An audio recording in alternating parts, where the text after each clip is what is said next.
નમસ્કાર વિદ્યાર્થી મિત્રો, આજના વિડીયોની અંદર આપણે ધોરણ 7 વિષય ગુજરાતીનું તારીખ 13/4/2026ના રોજ લેવાયેલ બનાસકાંઠા જિલ્લાના ઓરિજિનલ પેપરનું સોલ્યુશન કરીશું. તો ખાસ મિત્રો સોલ્યુશનને ધ્યાનથી અંત સુધી જોજો, બીજા મિત્રોને શેર કરજો અને આવા ઉપયોગી વિડીયો માટે આપણી ચેનલને સબસ્ક્રાઈબ કરજો. મિત્રો, પહેલા પ્રશ્નોના તમારે ડાયરેક્ટ જવાબ આપવાના હતા, જેમ કે સંગીત વાગતું હોય ત્યારે તમને કયા કયા કામ કરવા ગમે છે. આ તમારી સમજણ પ્રમાણે તમારે જવાબ લખવાના હતા, જેમ કે તમે લખી શકો કે સંગીત વાગતું હોય ત્યારે મને ચિત્રકામ કરવું, ઘરની સફાઈ કરવી અથવા વાંચન કરવું ગમે છે. બીજું છે પહાડી વિસ્તારમાં મુસાફરી કરતી વખતે સામાનમાં કઈ સાવચેતી રાખવી જોઈએ, શા માટે?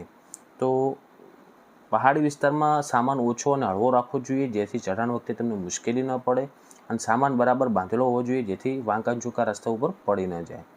ત્રીજો, તમને કયું શાક સૌથી વધુ ભાવે છે અને કયું જરાય નથી ભાવતું, શા માટે? તમારા મુજબ તમારે લખવાનું હતું. ચોથું છે પક્ષીઓ સાથે મૈત્રી કરવા આપણે કેવું વર્તન કરવું જોઈએ? તો પક્ષીઓ સાથે મૈત્રી કરવા આપણે તેમને ડરાવવા ન જોઈએ, તેમને નિયમિત ચણ અને પાણી આપવું જોઈએ તથા શાંત વર્તન રાખવું જોઈએ.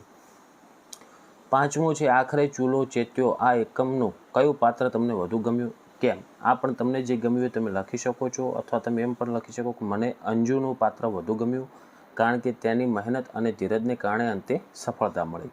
પછી આપણે વાક્ય કે પંક્તિઓને સદ્રષ્ટાંત વિચાર વિસ્તાર કરવાનો હતો, જેમ કે પહેલી આપેલ છે ગઈ સંપત ફરી સાંપડે, ગયા વળે છે વહાણ, ગત અવસર આવે નહીં, ગયા ના આવે પ્રાણ. તો એનો મતલબ થાય ખોવાયેલી મિલકત મહેનતથી પાછી મળી શકે છે, પણ સમુદ્રમાં ગયેલા વહાણ પણ પાછા આવી શકે છે, પરંતુ જે વીતી ગયેલો સમય છે, અવસર છે અને ગયેલા પ્રાણ એ પણ ક્યારેય પણ પાછા આવતા નથી, તેથી આપણે સમયની કદર કરવી જોઈએ. પછી પ્રશ્ન 3માં તમારા વાક્યમાં જે રેખાંકિત પદ છે ને એની સંજ્ઞા ઓળખવાની હતી. તો પહેલામાં વિદ્યાર્થી છે વાક્યમાં, તો એ જાતિવાચક સંજ્ઞા થશે. બીજામાં દયા છે, તો એ ભાવવાચક સંજ્ઞા થશે. ત્રીજું તેલ, તો એ દ્રવ્યવાચક સંજ્ઞા થાય. ચોથું છે ઘોડો, તો એ જાતિવાચક. પાંચમું પાણી, તો એ દ્રવ્યવાચક. છઠ્ઠું ખુશી, તો આ ભાવવાચક સંજ્ઞા થશે. પછી બમાં તમારા પ્રકાર કૌંસમાંથી શોધીને લખવાના હતા, વાક્યનો કયો પ્રકાર છે. તો પહેલું વાક્ય છે કેશવની દુકાન સાવ નાનકડી હતી, આ વિધાન વાક્ય છે. બીજું છે ઉદ્ગાર વાક્ય છે. ત્રીજું વાક્ય વિધાન વાક્ય છે. ચોથું છે પ્રશ્નાર્થ વાક્ય છે. પાંચમું વાક્ય એ વિધ્યર્થ વાક્ય છે. ઓકે, અને છઠ્ઠું એ આજ્ઞાર્થ વાક્ય છે, કારણ કે આજ્ઞાનો એક ભાવ છે. પછી ચોથું છે પ્રશ્ન, એમાં કૌંસમાં આપેલા કોઈ પણ એક શબ્દનો ઉપયોગ કરીને વાક્ય પરિવર્તન કરીને ફરીથી લખવાનું હતું. તે ગઈકાલે સાયકલ લઈને આવ્યો હતો, તો તમે એનો અમે ગઈકાલે સાયકલ લઈને આવ્યા હતા, આ રીતનું તમે બનાવો. પછી બીજું છે ખુશ્બુ અચાનક રડવા લાગી, તો એનો જવાબ આવશે મિત્રો તેઓ અચાનક રડવા લાગી. આપણે કૌંસમાંથી કોઈ બી પ્રશ્ન લેવાનો હતો. ઓકે, તમે વિવેક અચાનક રડવા લાગ્યો એવું પણ લખી શકો છો, જે તમને ગમતો હોય શબ્દ. પછી ત્રીજું છે આકાશમાં પક્ષી ઉડી રહ્યું હતું, તો આકાશમાં પક્ષીઓ ઉડી રહ્યા હતા. ચોથું અમે ખુરશી પર બેસીને લખીશું, તો રાગીણી ખુરશી પર બેસીને લખશે. પાંચમું વિદ્યાર્થીઓ પુસ્તક વાંચી રહ્યા છે, તો વિદ્યાર્થિનીઓ પુસ્તક વાંચી રહી છે. ઓકે, આ રીતના તમારે જવાબ આપવાના હતા. હવે આપણે શબ્દ સમૂહ માટે સાચો વિકલ્પ પસંદ કરીને લખવાનું છે, જેમ કે સાધુનો આશ્રમ, તો એનો જવાબ આવશે મિત્રો મઠ, એટલે ઓપ્શન ડી. બીજું છે કશુંક નવું જાણવાની ઉત્કંઠા, તો એને કહેવાય કુતૂહલ, એટલા માટે ઓપ્શન એ. ત્રીજું દેવોનો સંદેશવાહક, તો એને કહેવાય દેવદૂત, એટલે ઓપ્શન સી. ચોથું ઘણા સમયથી ચાલ્યો આવતો રિવાજ, તો એને કહેવાય પરંપરા, એટલા માટે ઓપ્શન બી આવશે. અને પાંચમો આશરે 3 કિલોમીટરનું અંતર, તો એને કહેવાય મિત્રો ગાવું, એટલે કે ઓપ્શન સી આવશે.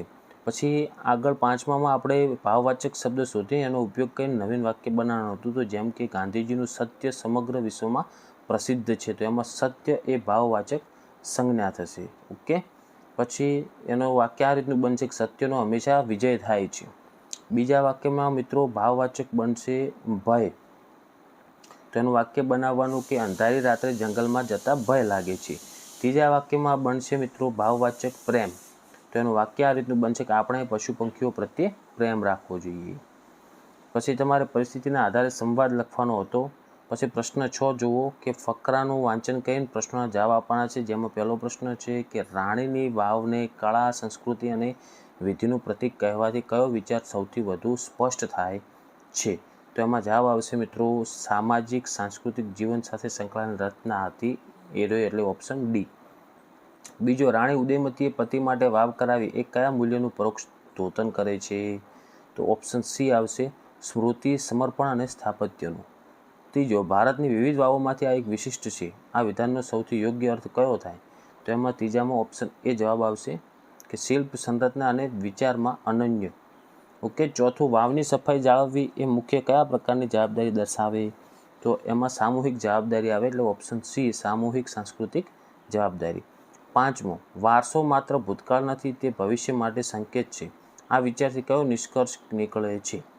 તો એમાં જવાબ આવશે સી, વારસામાંથી ભવિષ્ય માટે માર્ગદર્શન મળે છે.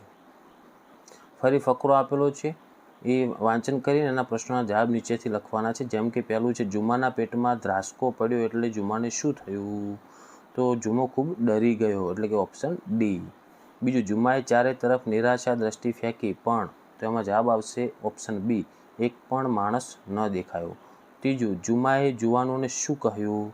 તો એમાં જવાબ આવશે ઓપ્શન બી, જુમાએ જુવાનોને પાડાને ટેકો કરવા કહ્યું.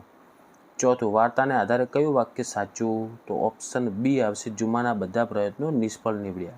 અને પાંચમું, સિગ્નલનો હાથો નમેલો દેખાતો હતો, તે પરથી શું કહી શકાય? તો ગાડી આવવાની તૈયારી હતી, એટલે ઓપ્શન સી. ઓકે. પછી તમારે સાતમો પ્રશ્ન જોયેલ પ્રાકૃતિક દર્શનનું વર્ણન, પછી શબ્દ સમૂહ, કહેવત, રૂઢિપ્રયોગનો ઉપયોગ કરીને એક અર્થપૂર્ણ સંવાદ, અને લાસ્ટમાં નિબંધ લખવાનો છે, વિવિધતામાં એકતા અથવા પ્રવાસનું મહત્ત્વ. તો આ થઈ ગયું મિત્રો આપણે ધોરણ 7 વિશે ગુજરાતીનું 100% ઓરિજિનલ સાચું સોલ્યુશન. તમારે કેટલા માર્ક્સ આવશે કોમેન્ટ કરજો. વિડીયો ઉપયોગી બન્યો હોય તો લાઇક કરો, અને આવા વિડીયો માટે આપણી ચેનલને સબસ્ક્રાઈબ કરજો. આવા મળીશું મિત્રો આપણે નેક્સ્ટ વિડીયોમાં. Thank you so much for watching my videos. Thank you so much.